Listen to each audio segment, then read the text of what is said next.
Ante los temores y las incertidumbres de la vida, Dios nos ofrece más esperanza. Hola, apreciado hermano o hermana, qué bueno que decidiste ser un líder de grupo pequeño. En esta ocasión yo te voy a hablar acerca de las llaves para un estudio bíblico de éxito. Sin duda, tú sabes cómo dar un estudio bíblico. Simplemente voy a compartir contigo algunos principios básicos de cómo dar un estudio bíblico en el grupo pequeño que pueda ser un estudio bíblico de éxito. Yo te podría hablar en esta ocasión acerca de la preparación para el estudio bíblico. Sin embargo, no nos vamos a concentrar en eso. Simplemente te voy a mencionar rapidito que es importante la preparación física, mental, emocional y espiritual para poder desarrollar un buen estudio bíblico de éxito. Sin embargo, yo te voy a hablar ya acerca de cómo dar el estudio bíblico, pero recuerda, la preparación espiritual de las 4 áreas que te mencioné es la más importante. Prepárate por medio de la oración, por medio del estudio de la palabra, la comunión con el Señor Jesús. Ahora tú ya te encuentras delante de tu grupo, estás listo para dar el estudio bíblico. Entonces, sé entusiasta. Al hacer la presentación, tú necesitas ser entusiasta al estar desarrollando el estudio bíblico.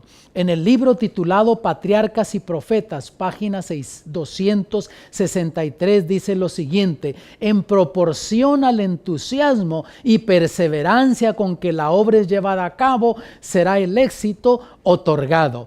Quiere decir que al tú estar entusiasta en tu presentación, tú transmites tu estado de ánimo. En el libro de Eclesiastés 9:10 leemos lo siguiente: todo lo que te viniere a la mano para hacer, hazlo según tus fuerzas. O sea, ponle entusiasmo, ponle ánimo en tu presentación y tú vas a transmitir ese estado de ánimo a los que están participando en tu grupo. Mira lo que Charles Swindoll dijo acerca de la actitud. Entre más vivo, más me convenzo del impacto que la actitud tiene en la vida. A mi juicio, es más importante que los hechos. Es más importante que el pasado, que la educación, que el dinero, que las circunstancias, que los fracasos, que el éxito, que lo que otros dicen o hacen. Es más importante que la apariencia, que las facultades o habilidades. Edificará o destruirá una empresa, una iglesia, un hogar. Lo notable es que cada día nosotros podemos elegir la clase de actitud que asumiremos ese día. No podemos cambiar nuestro pasado. Tampoco podemos cambiar el hecho de que otros actuarán de determinada manera. No podemos cambiar lo inevitable. Lo único que podemos hacer es tocar la única cuerda que tenemos, la cual es nuestra actitud. Estoy convencido que la vida está compuesta de un 10% de lo que me sucede y un 90% de cómo reacciono a ello. Así ocurre también en su vida, o sea, en tu vida. Quiere decir, amados, entonces que nuestra actitud es importantísima. Por lo tanto, estemos positivos, pongamos entusiasmo al hacer nuestra presentación, al dirigir el estudio bíblico. Otro principio es: haga contacto visual al dirigirse en el estudio bíblico. Es importante que veas a las personas a los ojos. Si tú estás viendo hacia abajo, hacia el lado, cuando estás haciendo tu presentación, no va a tener el mismo impacto. Aprende a hacer contacto visual al estar haciendo tu presentación.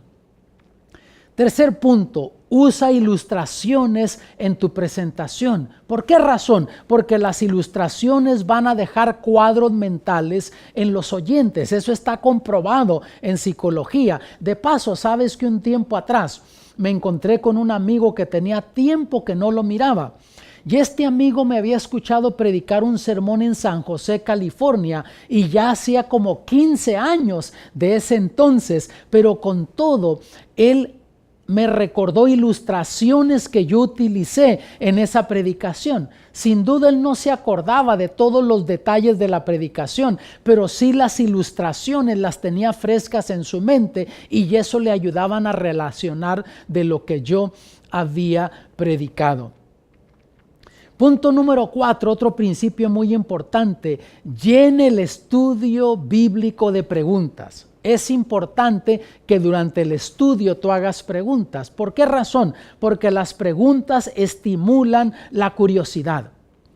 Hacen que la persona comience a echar a andar los engranes de su cerebro y eso va a estimular la curiosidad en la persona. Ahora, cuando tú hagas preguntas directas, asegúrate que pueden contestarlas, porque al hablar de preguntas, yo me estaba refiriendo a hacer preguntas al aire que solamente hagan meditar a las personas. Me explico.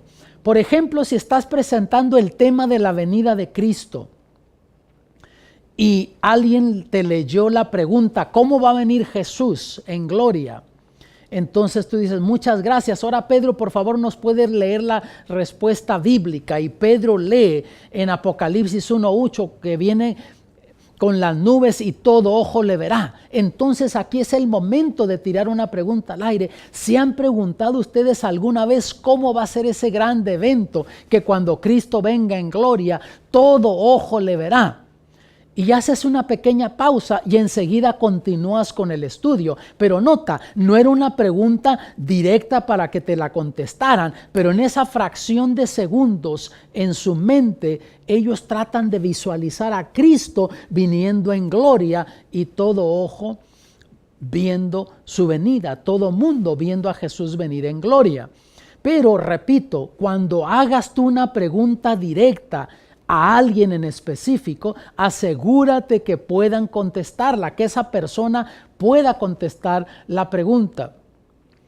¿Por qué razón? Porque si no, eso va a hacer que la persona se avergüence, dependiendo del temperamento de la persona. Si le haces una pregunta directa y no puede contestarla, y es una persona, por ejemplo, de temperamento sanguíneo, pues simplemente va a levantar los hombros y decir, mira, pues no sé, y se va a sonreír y listo. Pero si es una persona de temperamento, digamos, colérico, a lo mejor por respeto no te va a encarar allí, pero en su mente ya está diciendo, oye, ¿quién se cree este? Piensa que lo sabe todo, y ya en su mente va a estar discutiendo contigo y se va a poner de un estado de ánimo negativo y puede ser que decida ya no regresar más al estudio. Si es una persona de temperamento melancólico, pues se va a sentir lastimada, va a pensar que los demás tienen una opinión negativa de ella, que no sabe, que no entiende, que no asimila, que no capta, y ya va a poner un bloque mental y puede ser que decida no regresar más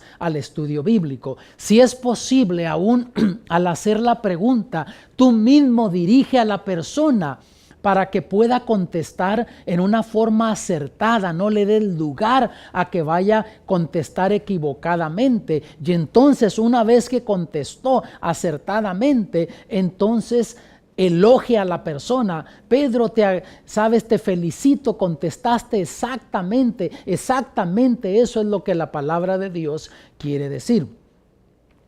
Principio número 5, haga pausas durante la presentación y rompa la monotonía.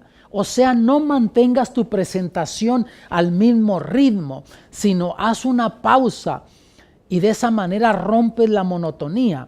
O sea, y el momento para hacer una pausa es justo cuando has hecho una pregunta que tiraste al aire para que mediten, o cuando has hecho una afirmación. Regreso de nuevo, digamos, al estudio de la venida de Cristo. Tú preguntas, ¿Se les ha cruzado por la mente o se te ha cruzado por la mente en alguna ocasión cómo va a ser ese grande evento? Ya nos acaba de leer Pedro Apocalipsis 1:8. ¿Te has preguntado eso? ¿Cómo va a ser ese evento de que cuando Cristo venga todo ojo le verá? Y haces una pequeña pausa y enseguida continúas. ¿Por qué razón debes hacer pausas así durante tu presentación, no mantenerla al mismo ritmo? Me explico. El ser humano tiende a perder el tren de pensamiento cada 7 minutos. Eso está comprobado en psicología. La persona puede estar físicamente allí, pero su mente comienza a vagar, a divagar. Su mente está en otro lugar, pierde el tren de pensamiento. Pero si tú estás en esos momentos haciendo una pausa, tirando preguntas al aire, luego también cambiando el tono de voz periódicamente durante el estudio bíblico, eso los va a mantener contigo. Y al cambiar el tono de voz, estamos refiriéndonos que no mantengas el tono de voz al mismo ritmo durante toda la presentación. Sube el tono de voz, baja el tono de voz en la presentación, y eso va a ayudar también para que se estén concentrando en la presentación y se mantengan contigo durante esos 25 minutos o algo así de tu estudio bíblico. Principio número 6. Envuelve a todos en el estudio. Involucra a todos en el estudio. Hazlos participar en el estudio. Recuerda que el estudio no es un monólogo, es un diálogo, que haya interacción, que participen en la presentación. Y hay diferentes maneras para hacerlos participar. Por ejemplo, pidiéndoles que lean una porción de la Biblia, leyendo, ya sea que te lean la pregunta de la lección o lean la respuesta bíblica. Por ejemplo, puede decir: María, por favor nos pudiera leer la pregunta número 3 de la lección, y ella va a leer ahí. Cuando Cristo venga, por ejemplo, ¿cuántas resurrecciones va a haber, ¿no? Si esa fuera la pregunta. Muchas gracias, María, por haber leído la pregunta de la lección. Entonces te diriges a otra persona: Pedro, por favor nos quisiera leer la respuesta bíblica que se encuentra en Primera de Tesalonicenses, capítulo 4, versículo 17. Entonces ya Pedro lee la respuesta bíblica y aprovechas entonces para elogiarlo. Muchas gracias, Pedro, por habernos leído la respuesta bíblica a la pregunta número 3. Ahora te voy a dar nada más un consejito rápido aquí. Asegúrate que a las personas que les pidas que lean, sepan leer. Porque hay personas que no pueden leer bien y se les va a atorar la carreta ahí en el momento y se van a poner nerviosos.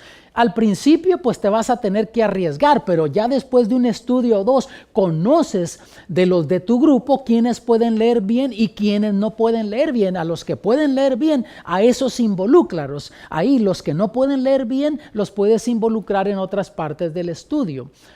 Por ejemplo, contestando preguntas. Otros dando su opinión. Oye, Pedro, en tu opinión, ¿qué crees que Dios nos está diciendo aquí en este versículo bíblico? Ahora, si la opinión de Pedro es contraria a la verdad bíblica, ¿qué debes hacer? No lo confrontes. Digamos que estás hablando de la venida de Cristo o del estado de los muertos, y ya alguien leyó un versículo bíblico y tú dices: Pedro, en tu opinión, ¿qué nos está diciendo Dios aquí? Recuerda que le estás pidiendo su opinión, y la opinión de una persona puede ser contraria a la verdad de Dios, puede diferir de la verdad bíblica. Hay que entender eso.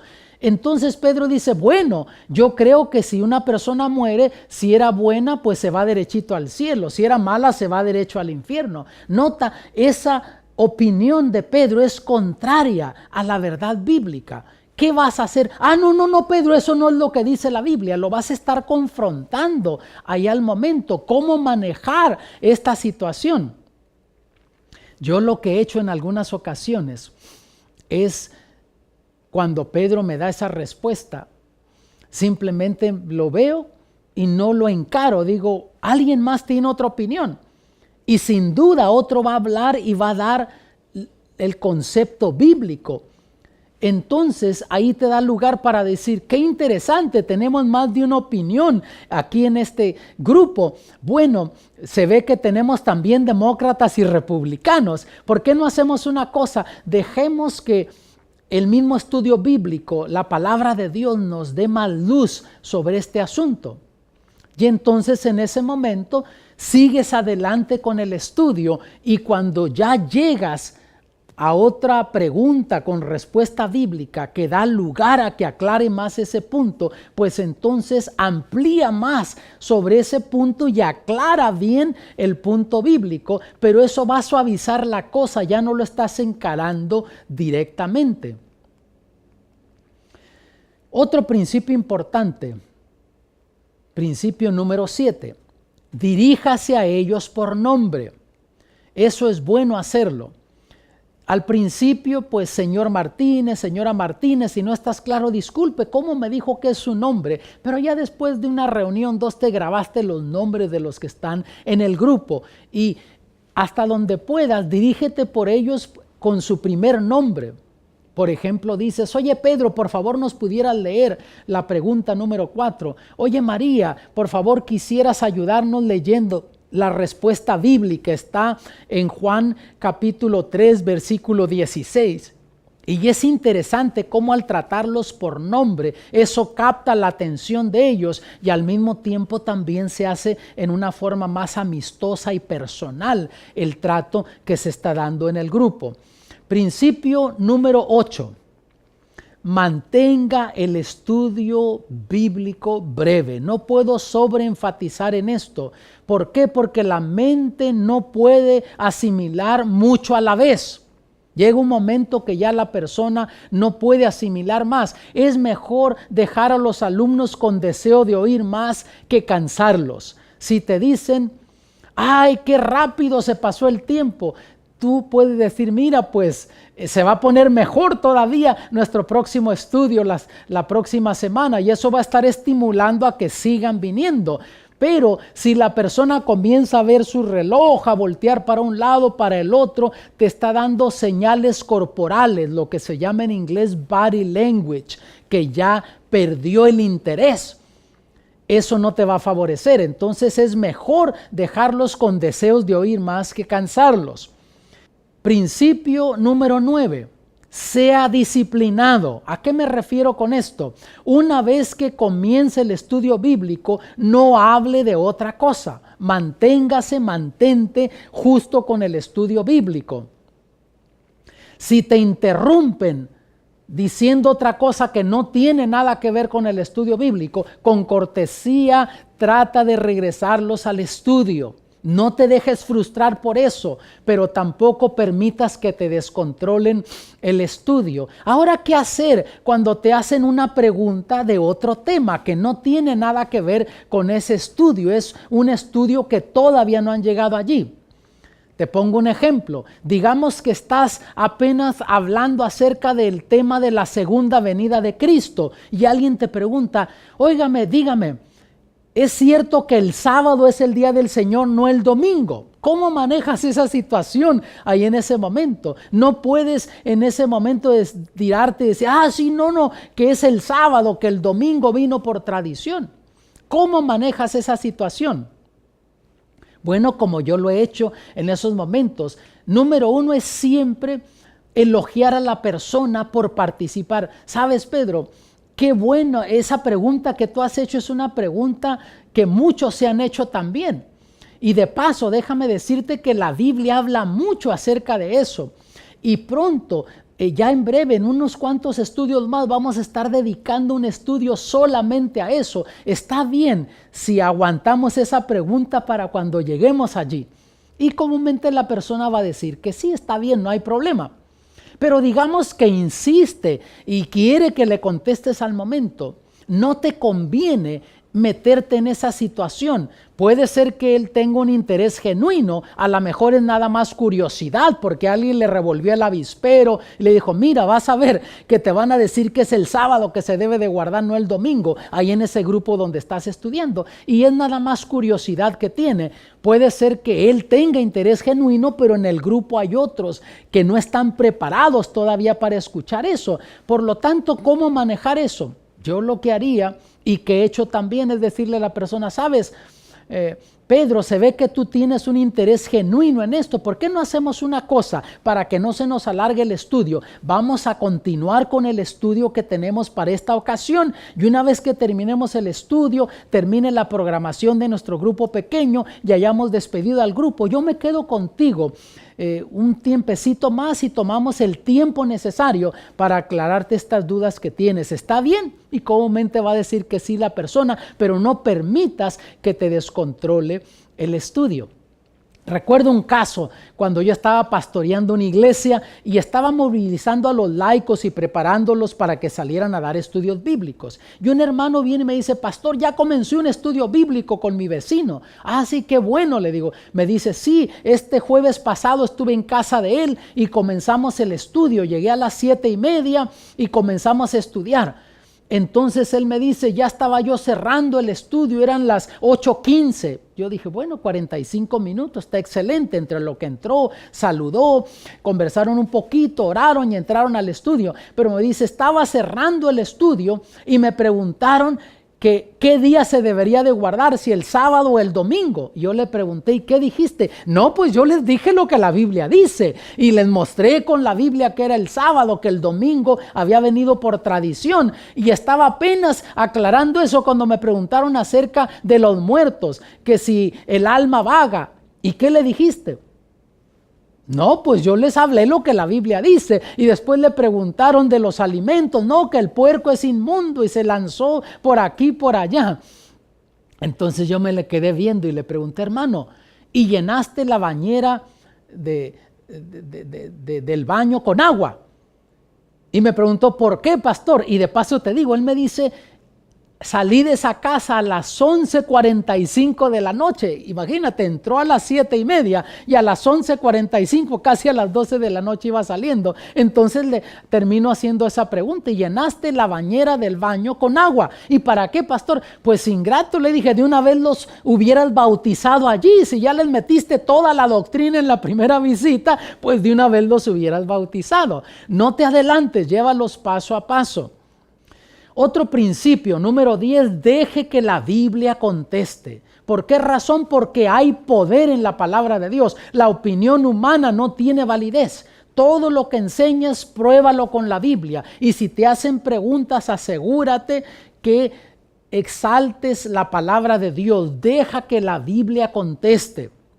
Cuando a mí me hacen una pregunta así, yo le digo, mira, hermano, mi opinión sale sobrando, lo que yo creo no tiene validez, lo que importa, lo que tiene que decir la palabra de Dios. Entonces lo llevo a la respuesta bíblica, y en ese caso hasta dejo que esa misma persona lea la respuesta bíblica, porque entonces eso le da más poder. Hay poder en la palabra de Dios, tenemos que entender eso. Principio número 11, haga el estudio cristocéntrico. Exalte a Cristo, no importa qué estés presentando, doctrina bíblica, profecía bíblica, siempre tienes que exaltar a Cristo para que el estudio bíblico tenga su efecto en la vida de los participantes. Tienes que estar exaltando constantemente a Cristo. Yo presento profecía bíblica, tengo una serie en evangelismo que le titulo Descubriendo los símbolos de Apocalipsis, pero con todo, aun cuando hablo de esas profecías que involucran bestias y otros asuntos, siempre estoy exaltando a Cristo, porque Cristo Jesús es el único que puede alcanzar los corazones de las almas. Tú puedes dar información, y de hecho si no exaltas a Cristo, vas a estar dando información, pero eso no va a traer conversión al alma. Principio número 12, asegúrese que entendieron el estudio y que lo aceptaron. O sea, tú ya estás cerrando tu estudio. Pregunta si todo quedó claro. Y déjame decirte, depende cómo lo presentes tú, va a ser el impacto que va a tener en las personas. O sea, si tú usas fraseología que manda un mensaje negativo, va a tener resultados negativos en las personas. La fraseología tiene poder. Por ejemplo, si yo pregunto, ¿hay algo que no entendieron de este estudio? ¿Qué está diciendo? Que ellos no entienden, que ellos no asimilan, que son lentos para captar. Pero al ir cerrando, la forma como yo lo hago, digo, ¿hay alguna pregunta, alguna duda de algo que yo no hice claro durante esta presentación? Notas, aquí ya tiene otra connotación. Yo estoy aceptando, asumiendo responsabilidad, que si no se entendió no fue por ellos, sino yo fui quien no hice claro la presentación. Ahora, si hay preguntas, pues yo me tomo el tiempo para contestarlas. Sobre todo si son de ese estudio o de un estudio pasado. Si son preguntas que tienen que ver con un estudio que no hemos abarcado todavía, repito, no te adelantes, diles, esa es muy buena pregunta. Otros han hecho preguntas de este tipo y saben, la Biblia habla mucho sobre eso, pero dentro de poco vamos a estar teniendo un estudio que va a abarcar este tema en detalle. Está bien si aguantamos la pregunta para entonces, pero no te metas en preguntas que tienen que ver con un tema futuro. Pero si son del tema que se está estudiando esa noche o en esa ocasión, o un tema de algún estudio pasado, tómate el tiempo para aclararlo. En la mayoría de los casos te van a decir que no, todo quedó claro, no hay ninguna pregunta. Entonces, haz un corto resumen del estudio bíblico. Y como se hace, si estoy hablando, digamos, de la segunda venida de Cristo, digo, bueno, si todo quedó claro, no quedó ninguna duda en sus mentes de algo que yo no hice claro, entonces, como hemos estudiado en esta ocasión, Cristo Jesús no viene en secreto, ¿verdad? La Biblia nos enseña que viene en toda su gloria y con todos sus... Y las mismas personas terminan la frase con todos sus santos ángeles, dicen, exacto, viene que en su gloria y con todos sus santos ángeles. Y descubrimos de Apocalipsis 1:8 que todo ojo lee, y ellos dicen verá. Notas, terminan la frase contigo. Y así haz un corto resumen de los 2-3 puntos más importantes del estudio. Y una vez que has hecho el resumen, invítalos a tomar una decisión de ese estudio que se ha hecho, que se ha tenido en esa ocasión. Y es importante hacer esto en cada estudio. Cada vez que das un estudio, tienen que decir que sí. Tienen que aceptar, y tú puedes invitarlos a tomar una decisión, ya sea verbal, que indiquen verbalmente, levantando la mano o asintiendo con su cabeza. Si quieres que simplemente asientan con su cabeza, tú mismo comienza a hacerlo y vas a ver que ellos lo van a hacer. Bueno, tú desearas estar preparado cuando Cristo Jesús venga, y haces así y ellos van a hacer así también. Pero entonces ya hiciste tu resumen y no hay dudas, todo va bien, y hiciste el resumen de los 2-3 puntos más importantes del estudio, entonces los invitas a tomar una decisión. Bueno, lo más importante de este estudio, aunque descubrimos que no viene Jesús en secreto, descubrimos que todo ojo le verá, lo más importante es en qué grupo vas a estar tú, porque hemos descubierto que cuando Cristo viene habrá 2 grupos nada más. Unos están representados por las ovejas, son salvos, están a la derecha, otros están representados por los cabritos. La pregunta más importante, ¿en qué grupo vas a estar tú? ¿En qué grupo voy a estar yo? Sin duda, tú deseas estar en el grupo de los salvos, ¿no es así? Yo deseo estar en el grupo de los salvos. ¿Deseas tú estar preparado cuando Cristo venga? Tener la vida eterna. Y entonces en ese momento dices, levanta tu mano para que yo pueda orar por ti. Y concluye el estudio con una oración. Los invitas a orar y cierras tu presentación en ese momento. Bueno, mi hermano, espero que estos principios que he compartido contigo te puedan ser útiles. Sin duda, como lo dije al comenzar, Tú sabes cómo dar un estudio bíblico, pero quise darte nada más algunos principios básicos que puedan ayudar a que tú puedas mejorar todavía en tu presentación. Yo oro para que Dios te use grandemente, que al estar dirigiendo el estudio, recuerda, tú eres quien alimentas espiritualmente al grupo, otros participan de otra manera, pero tú vas a estar alimentando espiritualmente a aquellos. Por lo tanto, prepárate bien espiritualmente, estudia la palabra, conoce bien el estudio, ora para que Dios te dirija y entonces con entusiasmo haz tu presentación y utiliza estos principios que he compartido contigo y descubrirás que entonces estarás presentando un estudio bíblico de éxito. Bendiciones.